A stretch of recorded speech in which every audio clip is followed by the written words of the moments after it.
ಸಾಯಿರಾಮ್.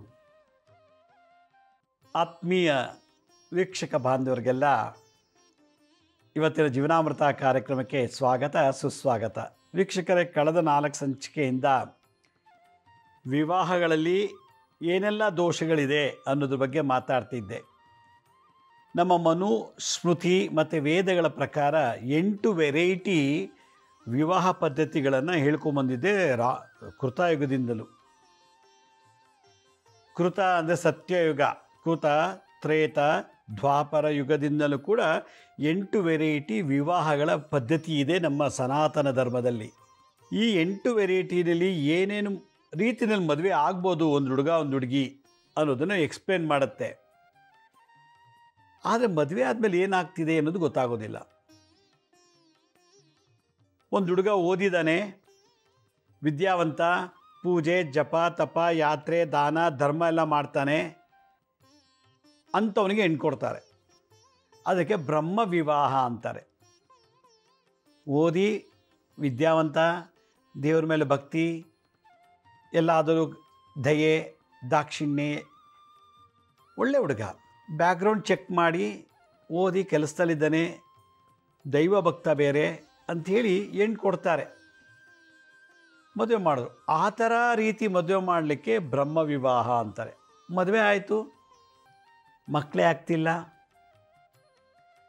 ಬ್ರಹ್ಮ ವಿವಾಹ ಆಗಿದೆ, ಗಂಡ ಹೆಂಡರು ಗಲಾಟೆ, ಬ್ರಹ್ಮ ವಿವಾಹ ಆಗಿದೆ, ಅಂಗವಿಕಲ ಮಕ್ಕಳು ಹುಡ್ತಾ ಇದ್ದಾರೆ, ಬ್ರಹ್ಮ ವಿವಾಹ ಆಯಿತು, ಅಬಾರ್ಷನ್ ಆಗ್ತಿದೆ. ಕಾರಣ ಗುರುವಿನ ಬಲ ಇಲ್ಲ, ಜಾತಕದಲ್ಲಿ ಇಬ್ಬರಲ್ಲೂ ಗುರುಗ್ರಹ ದೋಷ ಇದೆ. ಇದೊಂದು ವೆರೈಟಿ. ದೈವಿ ವಿವಾಹ ಅಂತ, ದೈವಿಕ ವಿವಾಹ ಅಂತಂದರೆ ಒಬ್ಬ ಪೂಜೆ ಮಾಡೋನು ಪುರೋಹಿತನಿಗೆ ಹೆಣ್ಣು ಕೊಡ್ತಾರೆ. ಕಾಳಮ್ಮನ ದೇವಸ್ಥಾನ, ಶನಿ ದೇವಸ್ಥಾನ, ಆಂಜನೇಯ ದೇವಸ್ಥಾನ, ಮಾರಮ್ಮ, ಕಬ್ಬಾಳಮ್ಮ, ಮಾಸ್ತಮ್ಮ, ಕಲ್ಲಟ್ಟಿಯಮ್ಮ ಇಂತೆ ಅಥವಾ ದೇವಸ್ಥಾನ, ಯಾವುದೇ ದೇವಸ್ಥಾನದಲ್ಲಿ ಯಾವುದೇ ಜನಾಂಗದವರಾಗಲಿ ಪೂಜೆ ಮಾಡ್ತಿರ್ತಾರೆ, ಅವ್ರಿಗೆ ಹೆಣ್ಣು ಕೊಡ್ತಾರೆ. ಪೂಜೆ ಮಾಡ್ರಿ ನಮಗೆ ಹೆಣ್ಣು ಕೊಡ್ತಾರೆ. ಸ್ವಲ್ಪ ದಿವಸ ಆದಮೇಲೆ ಬಿಟ್ಟೋಗ್ತಾಳೆ, ಇಲ್ಲ ಡೈವರ್ಸ್ ಆಗುತ್ತೆ, ಮಕ್ಕಳಾಗಲ್ಲ, ಅಬಾರ್ಷನ್ ಆಗುತ್ತೆ, ಇಲ್ಲ ಅಂಗವಿಕಲ ಮಕ್ಕಳು ಇಡ್ತಾರೆ, ಇಲ್ಲ ಯಾವಾಗಲೂ ಗಂಡ ಹೆಂಡರ ಜಗಳ. ಯಾಕೆ? ಜಾತಕದಲ್ಲಿ ಇಬ್ಬರಲ್ಲೂ ಗುರುಬಲ ಇರೋದಿಲ್ಲ. ಗುರುಬಲ ಇದ್ದರೆ ಮಾತ್ರ ಮದುವೆ ಮಾಡಬೇಕು. ಅವನು ಹಣ ರೂಪ ಅಂತಸ್ತೋಡು ಮದುವೆ ಮಾಡಿಬಿಡ್ತೀವಿ, ಆಮೇಲೆ ಮದುವೆ ಆದಮೇಲೆ ವಿಪರೀತ ಸೈಡ್ ಎಫೆಕ್ಟ್ ಇರುತ್ತೆ. ಆರ್ಷ ವಿವಾಹ ಅಂತ ಇನ್ನೊಂದು ಜಾತಿ ವಿವಾಹ. ಅದು ಗಂಡನವರೇ ಹೆಣ್ಣು ಮನೆಗೆ ಹೋಗಿ ನಿಮ್ಮ ಮನೆ ಹೆಣ್ಮಗಳು ಮದುವೆ ಮಾಡ್ಕೋತೀವಿ ಅಂತೇಳಿ ಅವರೇ ಮದುವೆ ಮಾಡ್ಕೊಳ್ತಾರೆ, ಪೂರ್ತಿ ಖರ್ಚಾಕಿ. ಗಂಡು ಹುಡುಗನೇ ಚೌಟ್ರಿ ಬುಕ್ ಮಾಡ್ತಾನೆ, ಹುಡುಗಿಗೆ ಒಡವೆ ಸೀರೆ ಎಲ್ಲ ತರ್ತಾನೆ, ಹುಡುಗಿ ಅಪ್ಪ ಅಮ್ಮನಿಗೂ ಕೂಡ ಒಂದಷ್ಟು ದುಡ್ಡು ಕೊಡ್ತಾನೆ. ಹಿಂದೆ ಋಷಿಗಳ ಕಾಲದಲ್ಲಿ ಈ ಥರ ಇತ್ತು ಆರ್ಷ ವಿವಾಹ ಅಂತ. ಆರ್ಷ ವಿವಾಹ ಅಂತಂದರೆ ಹುಡುಗನೇ ಎಲ್ಲ ಖರ್ಚಿಟ್ಟು ಮದುವೆ ಮಾಡ್ಕೊಳ್ಳೋದು. ಆಯಿತು, ಮದುವೆ ಮಾಡ್ಕೊಂಬಂದ, 1 ವರ್ಷಕ್ಕೆ ಡೈವರ್ಸ್ ಆಯಿತು, ಅಥವಾ ಮಕ್ಕಳೇ ಆಗಲ್ಲ ಅವಳಿಗೆ, ಅಥವಾ ಅಂಗವಿಕಲ ಮಕ್ಕಳು, ಇಲ್ಲ ಅಬಾರ್ಷನ್ ಆಗ್ತಿರ್ತದೆ, ಇಲ್ಲ ದಾಂಪತ್ಯ ಜೀವನ ಚೆನ್ನಾಗಿರೋದಿಲ್ಲ. ಆರ್ಷ ವಿವಾಹ ಅಂದರೆ ಅರೇಂಜ್ ಮ್ಯಾರೇಜ್ ಅಂತ. ದೈವಿಕ ವಿವಾಹ ಅಂದರೆ ಗುರು ಹಿರಿಯರ ಆಶೀರ್ವಾದದಿಂದ ಮಾಡಿಕೊಂಡಂಥ ಮದುವೆ. ಬ್ರಹ್ಮ ವಿವಾಹ ಅಂದರೆ ಎಲ್ಲರೂ ಸಮ್ಮುಖದಲ್ಲಿ ತಾಳಿ ಕಟ್ಟಿರೋದು, ಅರೇಂಜ್ ಮ್ಯಾರೇಜ್, ಅಪ್ರೂವ್ಡ್ ಮ್ಯಾರೇಜ್ ಅಂತ. ಇನ್ನೊಂದು ವೆರೈಟಿ, ವರದಕ್ಷಿಣೆ ಬೇಡ, ನೀವು ಹೆಣ್ಣು ಕೊಟ್ಟರೆ ಸಾಕು ಅಂಥೇಳಿ ಮದುವೆ ಮಾಡ್ಕೋತಾರೆ. ಅದು ಪ್ರಜಾಪತ್ಯ ವಿವಾಹ ಅಂತಾರೆ. ಆಯಿತು, ಒಂದು ಮದುವೆ ಆಯಿತು, ಮಕ್ಕಳೇ ಆಗ್ತಿಲ್ಲ, ಆಗತ್ತೆ, ಅಬಾರ್ಷನ್ ಆಗ್ತಿದೆ. ಪ್ರಜಾಪತ್ಯದಲ್ಲೂ ಕೂಡ ವರದಕ್ಷಿಣೆ ತೊಗೊಂಡಿಲ್ಲ, ಏನೂ ಇಲ್ಲ, ಮದುವೆ ಆಗಿದ್ದಾರೆ. ಎಲ್ಲರೂ ಅನುಮತಿ ಪಡೆದು ಚೌಟ್ರಿಲೋ ದೇವಸ್ಥಾನದಲ್ಲೋ ಮದುವೆ ಆಗಿದೆ. ಅಂಗವಿಕಲ ಮಕ್ಕಳು ಉಡ್ಬೋದು, ಇಲ್ಲ ಡೈವರ್ಸ್ ಆಗ್ಬೋದು. ಈ ಅಪ್ರೂವ್ ಮ್ಯಾರೇಜಲ್ಲೇ ಮಕ್ಕಳಾಗ್ತಿಲ್ಲ, ಅಬಾರ್ಷನ್ ಆಗ್ತಿದೆ, ಗಲಾಟೆ, ಡೈವರ್ಸು ಎಲ್ಲ ಗುರು ಹಿರಿಯರ ಆಶೀರ್ವಾದ ಸಮ್ಮುಖದಲ್ಲಿ ನಡೆದಂಥ ಮದುವೆ. ಇನ್ನೊಂದು 4 ವೆರೈಟಿ ಏನು, ಗಾಂಧರ್ವ ವಿವಾಹ. ಇದು ಅಪ್ರೂವೇ ಆಗಿಲ್ಲ, ತಂದೆಗೂ ಗೊತ್ತಿಲ್ಲ, ತಾಯಿಗೂ ಗೊತ್ತಿಲ್ಲ, ಕದ್ದೋಗಿ ಮದುವೆ ಮಾಡ್ಕೊಂಬಂದ್ಬಿಡ್ತಾರೆ. ಸಬ್ ರಿಜಿಸ್ಟ್ರ್ ಆಫೀಸಲ್ಲಿ ಮಾಡ್ಕೊಂಬಂದ್ರೆ 3 ವರ್ಷ 4 ವರ್ಷ ಲವ್ ಮಾಡಿ ಮದುವೆ ಮಾಡಿಕೊಂಡ್ರು. ಬೇರೆ ಬೇರೆ ಜಾತಿ ಇರ್ಬೋದು, ಸ್ವಂತ ಜಾತಿನೇ ಇರ್ಬೋದು. ಮದುವೆ ಆದಮೇಲೆ ಮತ್ತೆ ಮದುವೆ ಮುಂಚೆ ಒಂಥರ, ಮದುವೆ ಆದಮೇಲೆ ನಡೆಯುತ್ತೆ ಗುರುವಿನ ಅನುಗ್ರಹ. ಇಲ್ಲ ಅಂದರೆ ಹೆಂಗೆ ನಡೀತದೆ ಅಂತ ಗಲಾಟೆ, ಡೈವರ್ಸ್ ಆಗ್ಬೋದು, ಮಕ್ಕಳಾಗದೇ ಇರ್ಬೋದು, ಅಬಾರ್ಷನ್ ಆಗ್ತಿರ್ಬೋದು, ಇಲ್ಲ ಅವನು ವಿಧವೆ ಆಗ್ಬೋದು, ಇಲ್ಲ ವಿಧವೆ ಆಗ್ಬೋದು. ಇನ್ನೊಂದು ಅಸುರ ವಿವಾಹ ಅಂತೇಳಿ. ಎಲ್ಲ ಬೇಕು ನನಗೆ, ಕಾರ್ ಮಗಳು ಮದುವೆ ಮಾಡೋಕ್ಕೆ 50,000 1,00,000 ಡೌರಿ ಕೊಡ್ತಾರೆ. ಉಂಗುರ, ಚೈನು, ಸೂಟು, ಕಾರು, ಸೈಟ್ ಎಲ್ಲ ಕೊಡ್ತಾರೆ. ಅದರ ಮದುವೆ ಮಾಡ್ಕೊತಾನೆ ಹಣದ ಆಸೆಗೆ. ಅವ್ರ ಹುಡುಗಿ ಚೆನ್ನಾಗಿ ನೋಡ್ಕೊಳ್ಳಲ್ಲ, ಅದು ಪ್ರೀತಿ ಇಲ್ಲ. ಇದಕ್ಕೆ ಹೇಳ್ತಾರೆ ಅಸುರ ವಿವಾಹ ಅಂತಾರೆ. ಇದು ಅದು ಕದ್ದೋಗಿ ಮದುವೆ ಮಾಡ್ಕೊಂಡಿದ್ದಾನೋ ಏನೋ ಹೊತ್ತಲಲ್ಲಿ ಮದುವೆ ಆಗಿದೆ, ಬಲವಂತಕ್ಕೆ ಮದುವೆ ಆಗಿದೆ ಅಷ್ಟೇ. ಇದಕ್ಕೆಲ್ಲ ಕಾರಣ ಮದುವೆ ಆಯಿತಾ, ಮಕ್ಕಳಾಗ್ತಿಲ್ಲ, ಗಂಡ ಹೆಂಡತಿ ದಿನ ಗಲಾಟೆ, ಇಲ್ಲ ಅಬೋರ್ಷನ್ ಆಗ್ತಿದೆ, ಇಲ್ಲ ಮಕ್ಕಳು ಹುಡ್ತಾರೆ, ಇಲ್ಲ ಡೈವರ್ಸ್ಗೆ ಹೋಗ್ತಾಯಿದೆ. ಇಷ್ಟೆಲ್ಲ ಖರ್ಚಿಟ್ಟು ಒಂದು ದಿನಕ್ಕೆ 3 ಲಕ್ಷ ರೂಪಾಯಿ ಬನ್ನೇಘಟ್ಟ ರೋಡಲ್ಲಿ ಚೌಟ್ರಿ 3 ಲಕ್ಷ ಕೊಟ್ಟು 2 ದಿನ ಗ್ರ್ಯಾಂಡಾಗಿ ಮದುವೆ ಮಾಡೋದು.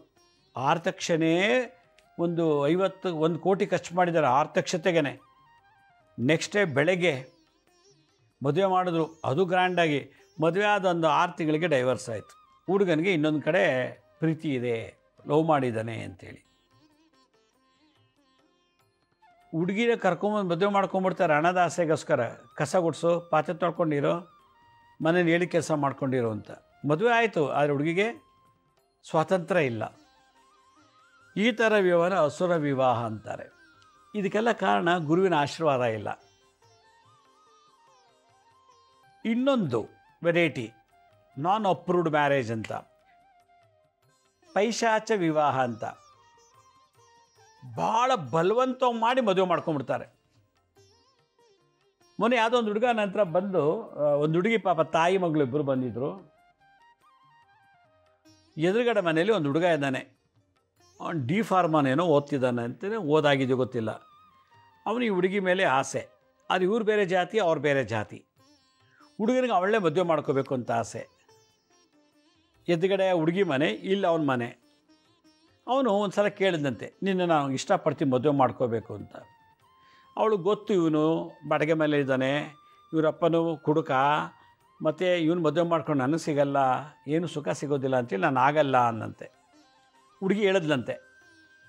ಈ ಹುಡುಗ ನನ್ನ ಆಗಲ್ಲ ಅಂತಳಲ್ಲ ಅಂದ್ಬಿಟ್ಟು ಆ ಮನೆಗೆ ಬರೋ ಗಂಡು ಬರ್ತಾರಲ್ಲ ಹೆಣ್ಣು ನೋಡೋಕ್ಕೆ, ಅವ್ರಿಗೆಲ್ಲ ಹೇಳೋದು, ನಾನು ಅವ್ನು ಲವ್ ಮಾಡ್ತಾಯಿದ್ದೀನಿ, ನೀವು ಮದುವೆ ಮಾಡ್ಕೋಬೇಡಿ, ನಾನು ಆಗಲೇ ಅವಳು ತಾಲಿ ಕಟ್ಟಿದ್ದೀನಿ, ಬಿಚ್ಚಿಟ್ಬಿಟ್ಟಿದ್ದಾಳೆ ಅಂಥೇಳಿ.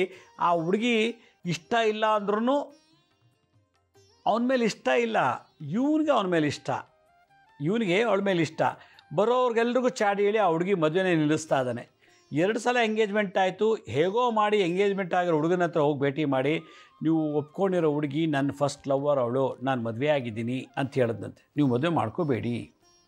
ಎಂಗೇಜ್ಮೆಂಟ್ ಕ್ಯಾನ್ಸಲ್ ಆಯಿತು.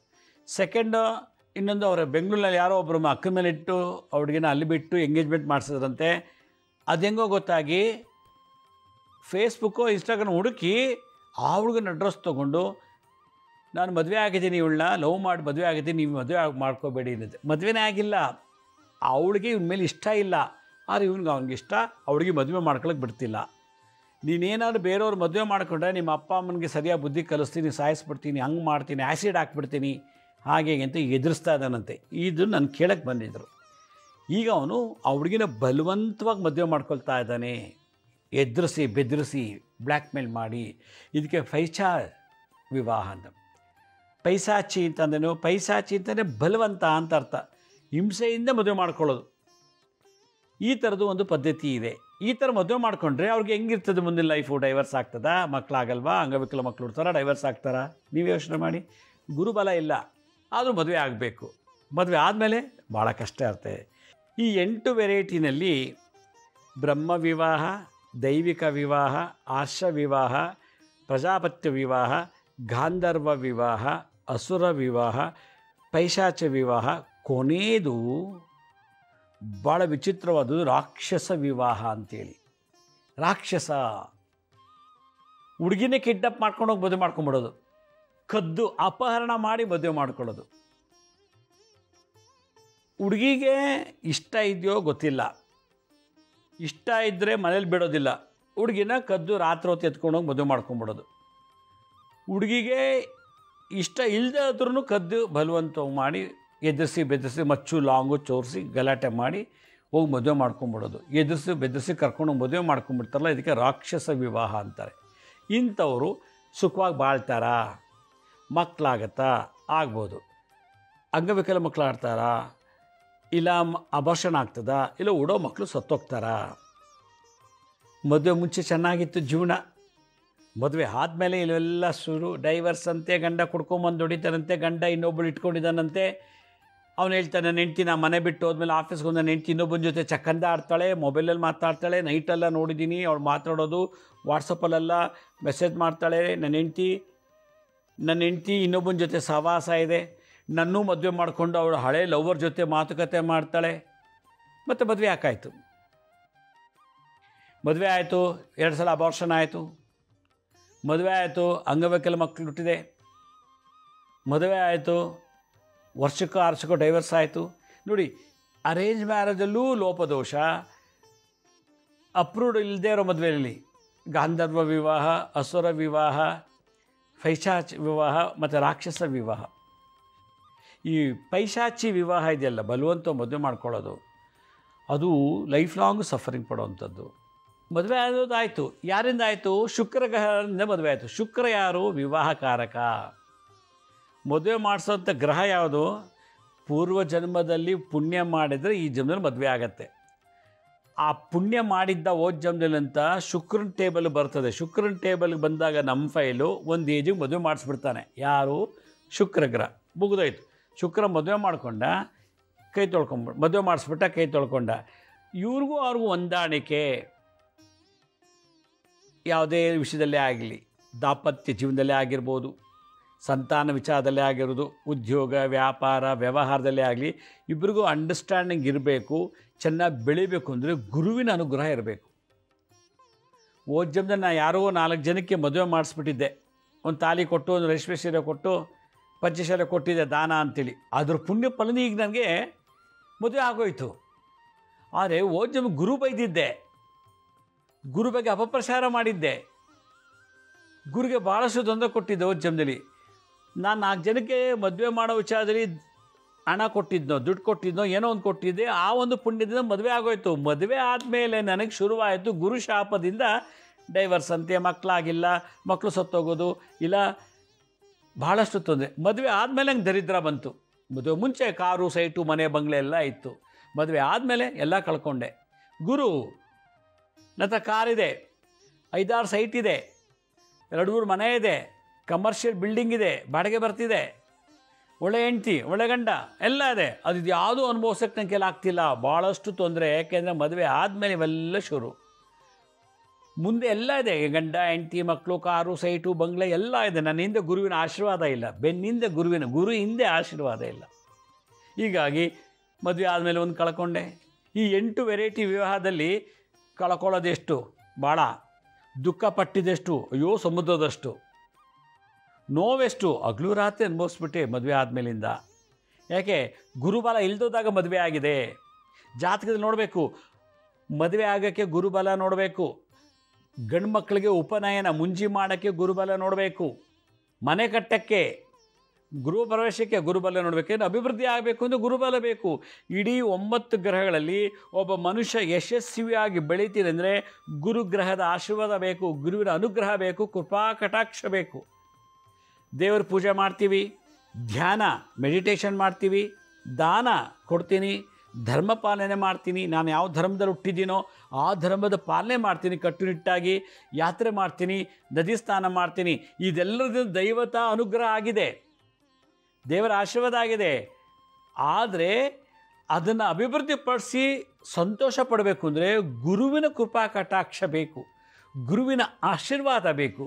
ಆಗ ಇರೋದಲ್ಲೇ ತೃಪ್ತಿಯಿಂದ ಏನು ಮಕ್ಕಳು, ಮೊಮ್ಮಕ್ಕಳು, ಮರಿ ಮಕ್ಕಳು ನೋಡಿಕೊಂಡು 50, 60, 70 ವರ್ಷ ಬಾಳಿ ಒಂದಿನ ಸತ್ತೋಗ್ತೀವಿ. ಯಾಕೆ? ನನ್ನ ಹಿಂದೆ ಗುರುವಿನ ಆಶೀರ್ವಾದ ಇರಬೇಕು. ಆದ್ದರಿಂದ ಎಲ್ಲದಕ್ಕೂ ಗುರುಬಲ ಬೇಕು. ಗುರುವಿನ ಬಲ ಇಲ್ಲ ಅಂದಾಗ, ಒಂದು ಹುಡುಗನಿಗೆ ಗುರುಬಲ ಇಲ್ಲ ಆದರೆ ಮದುವೆ ಮಾಡಿಬಿಡ್ತಾರೆ. ಯಾಕೆ ಮದುವೆ ಆಯಿತು ಅವನಿಗೆ? ಹುಡುಗಿ ಗುರುಬಲದಿಂದ ಮದುವೆ ಆಯಿತು, ಅವನಿಂದ ಅಲ್ಲ. ಅವನಿಗಿನ್ನೂ 5 ವರ್ಷ ಮದುವೆ ಆಗಲ್ಲ. ಹುಡುಗಿ ಕಡೆ ಜೋರ ಬಲ ಆಯಿತು, ಗುರುಬಲ, ಮದುವೆ ಆಗೋಯ್ತು ಹುಡುಗಿ ಕಡೆಯಿಂದ. ಅದೇ ಥರ ಹುಡುಗಿಗೆ ಮದುವೆ ಯೋಗ ಇಲ್ಲ. 20, 30, 32 ವರ್ಷ ಆದರೂ ಅವಳಿಗೆ ಮದುವೆ ಆಗ್ತಿಲ್ಲ, ಗುರುಬಲ ಇಲ್ಲ. ಆದರೆ ಹುಡುಗನ ಗುರುಬಲದಿಂದ ಹುಡುಗಿಗೆ ಮದುವೆ ಆಯಿತು. ಆಮೇಲೆ ನೋಡಿ ಗಂಡ ಹೆಂಡ್ರು ಗಲ್ಲಾಟೆ, ಅವಳು ಇಟ್ಕೊಂಡು ಇನ್ನೊಬ್ಬನ ಇಟ್ಕೋತಾನೆ ಇವನು, ಗಂಡನಿದ್ದು ಇವಳು ಇನ್ನೊಬ್ಬನ ಜೊತೆ ಓಡಾಡ್ತಾಳೆ. ಇದೆಲ್ಲ ಆಗೋದು ನಮ್ಮ ಪೂರ್ವಜನ್ಮದ ಕರ್ಮದ ಅನುಸಾರವಾಗಿ ನಾನು ಹೋದ ಜನ್ಮದಲ್ಲಿ ಭಾಳಷ್ಟು ಮಕ್ಕಳಿಗೆ ತೊಂದರೆ ಕೊಟ್ಟಿದ್ದೆ. ನಾನು ಚಿಕ್ಕ ಮಕ್ಕಳಿಗೆ. ಈ ಜನ್ಮದಲ್ಲಿ ನನಗೆ ಎಲ್ಲ ಮಕ್ಕಳು ಓಡೋದು ಸತ್ತೋಗ್ತಾಯಿದೆ.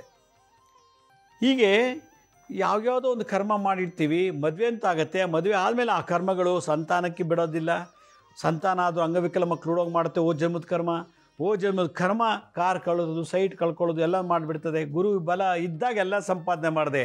ಗುರು ದಶೆಯಲ್ಲಿ ಎಲ್ಲ ಬಂತು, ಆದರೆ ಗುರು ಬಲ ಇಲ್ಲದಾಗ ಎಲ್ಲ ಕಳ್ಕೊಂಡೆ. ಅದರಲ್ಲೂ 7.5 ವರ್ಷ 7.5 ಶನಿ ನಡೀತಾ ಇಲ್ಲ, ಅದು ಭಾಳ ಡೇಂಜರ್.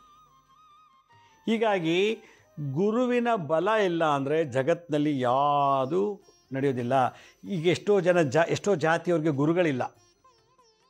ಕೆಲವು ಜನಗಳಿಗೆ ಗುರುಗಳಿದ್ದಾರೆ, ಮಠ ಇದೆ, ಗುರುಗಳು ಇದ್ದಾರೆ. ಅವ್ರ ಜಾತಿಗೆ ಗುರುಗಳು ಇದ್ದಾರೆ, ಮಠ. ಬಟ್ ಅವರಿಂದ ಏನೂ ಲಾಭ ಇಲ್ಲ, ಅವರೇನು ಪವಾಡ ಮಾಡ್ತಿಲ್ಲ. ಕೆಲವು ಧರ್ಮದವ್ರಿಗೆ ಗುರುಗಳೇ ಇಲ್ಲ, ಕೆಲವು ಜಾತಿಯವ್ರಿಗೆ ಮಠನೂ ಇಲ್ಲ, ಗುರುಗಳು ಇಲ್ಲ. ಆದರೆ ಅವ್ರ ಜೀವನದಲ್ಲಿ ಗುರುವಿನ ಬಲ ಹೆಂಗೆ ಸಿಗಬೇಕು? ಮತ್ತೆ ಮೊನ್ನೆ ಯಾರೋ ಒಬ್ಬರು ಕೇಳ್ತಾರೋ, ನೀವು ಗುರು ಸೇವೆ ಮಾಡಿ ಅಮ್ಮ ಅಂತ ನಾನು ಹೇಳಿದೆ. ಅವರಿಗೆ ನಾವು ಗುರುಗಳಿಗೆ ಕರೆಸಿ ಪೂಜೆ ಮಾಡಬೇಕು, ನಮ್ಮ ಜಾತಿ ಗುರುಗಳು. ನಮ್ಮ ಮಠಕ್ಕೆ ಹೋಗಿ ಕೇಳಿದ್ವಿ. ಅಲ್ಲೊಬ್ಬರು ಅವರ ಅಸಿಸ್ಟೆಂಟ್ ಹೇಳಿದ್ರು, ಗುರುಗಳು ನಿಮ್ಮ ಮನೆ ಬರ್ತಾರೆ ಪಾದ ಪೂಜೆ ಮಾಡಿ ಮಠಕ್ಕೆ 1 ಲಕ್ಷ ಕೊಡಬೇಕು ಗುರುಗಳ ಜೊತೆ ಒಂದು 5-7 ಜನ ಬರ್ತಾರೆ, ಅವ್ರಿಗೆ ಇಂಥದ್ದೇ ಊಟ ಮಾಡಿಸಾಕ್ಬೇಕು, ಊಟ ಅಡುಗೆ. ಮತ್ತು ಬಂದವ್ರಿಗೆಲ್ರಿಗೂ ನೀವು ದಕ್ಷಿಣೆ ಕೊಡಬೇಕು. ಎಲ್ಲ ಸೇರಿಸಿ 1.25 ಲಕ್ಷ ಆಗುತ್ತೆ, ಊಟ ತಿಂಡಿ ಎಲ್ಲ. ಆಮೇಲೆ ಗುರುಗಳು ಬರ್ತಾರೆ ಅಂತೇಳಿ ನೀವೆಲ್ಲರೂ ಕರಿಬೇಕು. ಅವತ್ತಿನ ದಿವಸ ಅವರೆಲ್ಲ ಬರಬೇಕು, ಬಂದು ಗುರುಗಳ ತಟ್ಟೆಗೆ ಕಾಣಿಕೆ ಹಾಕಬೇಕು. ಅಂಥವ್ರು ಕರೀರಿ ನೀವು ಅಂತ ಹೇಳ್ತಾರಂತೆ. ಹೀಗೆ ಇದೆಲ್ಲ ಒಂದು. ಒಬ್ಬರಿಗೆ ಗುರುಗಳೇ ಇಲ್ಲ, ಒಬ್ರಿಗೆ ಜಾತಿಲಿ ಗುರು ಇದ್ದಾರೆ, ಮಠ ಇದೆ, ಅವ್ರು ಕರಿಬೇಕು ಅಂದರೆ ಕಾಸ್ಟ್ಲಿ ಆಗ್ತಾಯಿದೆ. ಫಲತಾಮರ ಜೊತೆ 1 ಲಕ್ಷ ಮಠಕ್ಕೆ ಕೊಡಬೇಕಂತೆ. ಈ ಥರದ್ದೆಲ್ಲ ನನಗೆ ಪಾಪ ಬಂದು ಹೇಳಿದ್ರು ಅವರು. ಅದಕ್ಕೆ ಮದುವೆ ಮುಂಚೆ ಏನೇನು ದೋಷ ಇದೆಯೋ, ಗುರುದು ಶಾಪ, ಮದುವೆ ಆದಮೇಲೆ ಏನೇನು ಗುರು ಶಾಪಗಳು ಬರ್ತದೋ ಅದು ನಿವಾರಣೆ ಮಾಡಿಕೊಡೋಕ್ಕೆ ಒಂದು ಒಳ್ಳೆ ಪರಿಹಾರ ಮಾಡ್ಕೊಳ್ಳೋಕ್ಕೆ ಈ ಡಿಸೆಂಬರ್ 4ನೇ ತಾರೀಕು, ಈ ವರ್ಷ ಡಿಸೆಂಬರ್ 4ನೇ ತಾರೀಕು ಗುರುವಾರ ದಿನವೇ ಹುಣ್ಣಿಮೆ ದಿನ ದತ್ತಾತ್ರೇಯರು ಹುಟ್ಟಿದ ಹಬ್ಬ. ಬ್ರಹ್ಮ ವಿಷ್ಣು ಮಹೇಶ್ವರರ 3 ಅವತಾರ ಸ್ವರೂಪಿಯಾದ ಗುರುಗಳಿಗೆ ಗುರುಗಳಾದಂಥ ಆದಿಗುರು ಜಗದ್ಗುರುಗಳು ದತ್ತಾತ್ರೇಯರ ಬರ್ತ್ಡೇ. ಆ ದಿವಸ ನಾವು ತುಮಕೂರಿನಲ್ಲಿ ಗುರುಪಾದಕ ಪೂಜಾನ ಮಾಡ್ತಾಯಿದ್ದೀವಿ. ಆ ಗುರುಪಾದಕ ಪೂಜಾ ಅಂದ್ರೇನು ನೋಡಿ, ರೀತಿ ಪಾದಕೆಗಳನ್ನು ಕೊಟ್ಟು ಪೂಜೆ ಮಾಡಿಸ್ತಾ ಇದ್ದೀವಿ. ಇದು ನಾನು 2012ರಲ್ಲಿ ಮಲ್ಲೇಶ್ವರಂ ಗ್ರೌಂಡಲ್ಲಿ, 2014 ಬೆಂಗಳೂರು ಅರಮನೆ ಗ್ರೌಂಡಲ್ಲೆಲ್ಲ ಮಾಡಿದ್ದೆ. 1000 ಜನ ಪಾರ್ಟಿಸಿಪೇಟ್ ಮಾಡಿದರು. ಈ ಗುರುಪಾದಕ ಪೂಜೆನ ಡಿಸೆಂಬರ್ 4ನೇ ತಾರೀಕು ಹುಣ್ಣಿಮೆ ದಿವಸ, ಗುರುವಾರ ದಿವಸ ನಿಮ್ಮ ಕೈಗೆ ಪೂಜೆ ಮಾಡಿಸ್ತೀನಿ. ನಿಮ್ಮ ಕೈ ಕೊಡೋಕ್ಕೆ ಮುಂಚೆನೇ ಇದಕ್ಕೆ ಅಧಿವಾಸಗಳಾಗ್ತದೆ. 32 ವೆರೈಟಿ ಅಧಿವಾಸ. ಜಲಾಧಿವಾಸ, ಕ್ಷೀರ ಅಂದರೆ ಹಾಲು, ದಧಿ ಅಂದರೆ ಮೊಸರು, ಮತ್ತು ಆಜ್ಯ ಅಂದರೆ ತುಪ್ಪ, ಮಧು ಅಂದರೆ ಜೇನುತುಪ್ಪ, ಸಕ್ಕರೆ, ಗಂಧ, ವಿಭೂತಿ, ಚಿನ್ನ, ಬೆಳ್ಳಿ, ನವರತ್ನ, ನವಧಾನ್ಯಗಳು, 5 ವೆರೈಟಿ ಪುಷ್ಪ, 5 ವೆರೈಟಿ ಪತ್ರಗಳು, ಬಿಲ್ಪತ್ರೆ, ತುಳಸಿ ಪತ್ರೆ, ದವನ, ಮುರುಘ, ಸೇವಂತಿಕಾ ಪತ್ರ, ಈ ಥರ ಪತ್ರಗಳಲ್ಲಿ ನನ್ನ ಅಧಿವಾಸ ಮಾಡಿ ನೆನೆಸಿ. ಅಧಿವಾಸ ಅಂದರೆ ನೆನೆಸೋದು.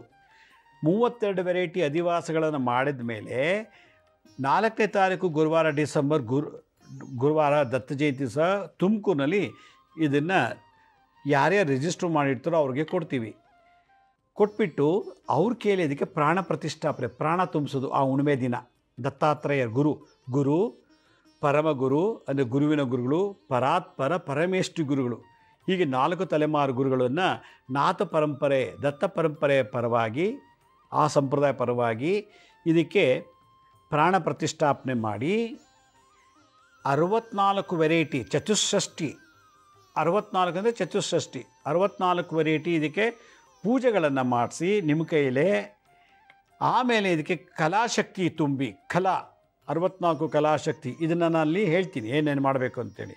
ಈ ಕಲಾಶಕ್ತಿ ಇದಕ್ಕೆ ತುಂಬಿದ ಮೇಲೆ ಇದನ್ನು ಬ್ರಹ್ಮ ವಿಷ್ಣು ಮಹೇಶ್ವರ ರೂಪದಲ್ಲಿ ಶಿವನ ರೂಪಕ್ಕೆ ಹೋಮ ಮಾಡಿ ಇದಕ್ಕೆ ಶಕ್ತಿ ತುಂಬ್ತೀವಿ.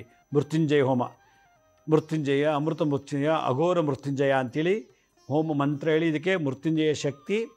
ಶತ್ರುಕಾಟಗಳನ್ನೆಲ್ಲ ನಿವಾರಣೆ ಮಾಡೋಕ್ಕೆ ಸುದರ್ಶನ ಶಕ್ತಿ, ಮಾಟ ಮಂತ್ರ, ಭೂತ ಪ್ರೇತ ಬಾಧೆ, ಕುಜದೋಷ, ಸರ್ಪದೋಷ ನಿವಾರಣೆಗೆ ಲಕ್ಷ್ಮೀ ಸಮೇತ ನರಸಿಂಹ ದೇವರ ಹೋಮ ಮಾಡಿ ಇದಕ್ಕೆ ಹೋಮದಿಂದ ಈ ಇದಕ್ಕೆ ಶಕ್ತಿ ನಿಮ್ಮ ಕೈಯಲ್ಲೇ ತುಂಬಿಸಿ, ದತ್ತಾತ್ರೇಯರ ಶಕ್ತಿಯನ್ನು ಹೋಮದ ಮುಖಾಂತರ ತುಂಬಿಸಿ, ಆಮೇಲೆ ಇದಕ್ಕೆ ನಿಮಗೆ ಮನೆಗೆ ತೊಗೊಂಡೋಗಿ ಇಟ್ಕೊಂಡು ಪೂಜೆ ಮಾಡಲಿಕ್ಕೆ ಕೊಡ್ತೀವಿ. ಇದು ಮನೇಲಿ ಇಟ್ಟು ಪೂಜೆ ಮಾಡಬೇಕು. ಯಾವಾಗ ಇದು ಮನೇಲಿ ಇಡ್ತೀವೋ ಎಲ್ಲ ವಾಸ್ತು ದೋಷಗಳು ನಿವಾರಣೆ ಆಗುತ್ತೆ. ಸಾಲಬಾಧೆ, ರೋಗಬಾಧೆ, ಶತ್ರುಬಾಧೆ, ಅಭಿಚಾರ ಪ್ರಯೋಗ ದೋಷ, ವ್ಯಾಪಾರದಲ್ಲಿ ನಷ್ಟ, ಪಾರ್ಟ್ನರ್ಶಿಪ್ಪಲ್ಲಿ ನಷ್ಟ, ಉದ್ಯೋಗ ಕಳ್ಕೊಳ್ಳೋದು, ಹಲವಾರು ಬಾರಿ ಉದ್ಯೋಗಗಳನ್ನು ಬದಲಾವಣೆ ಮಾಡೋದು, ಕೆಲಸ ಚೇಂಜ್ ಮಾಡೋದು,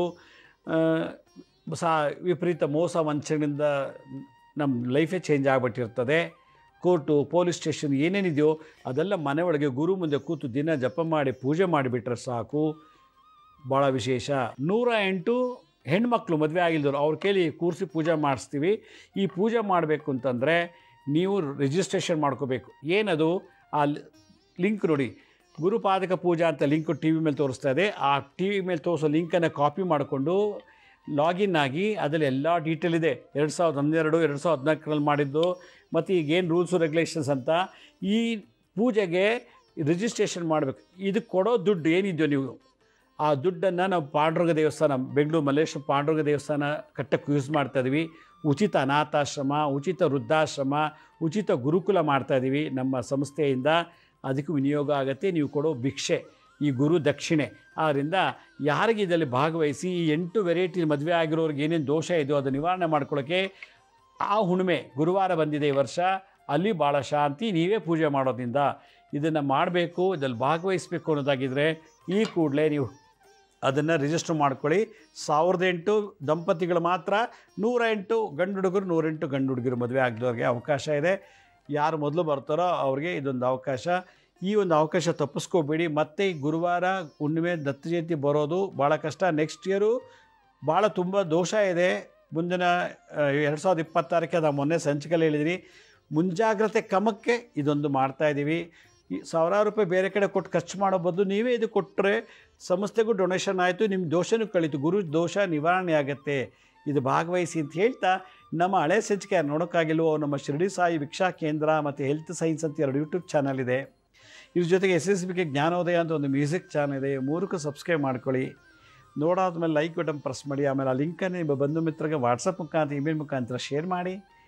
ಗುರುಜಿ ಲಕ್ಷ್ಮೀ ಶ್ರೀನಿವಾಸ್ ಅಂತೇಳಿ ಫೇಸ್ಬುಕ್ಕು, ಇನ್ಸ್ಟಾಗ್ರಾಮು, ಟ್ವಿಟ್ಟರ್, ಲಿಂಕ್ಡ್ಇನ್ ಕೂಡ ನಾವು ಅಪ್ಲೋಡ್ ಮಾಡ್ತೀವಿ ಟೈಮ್ ಟು ಟೈಮು.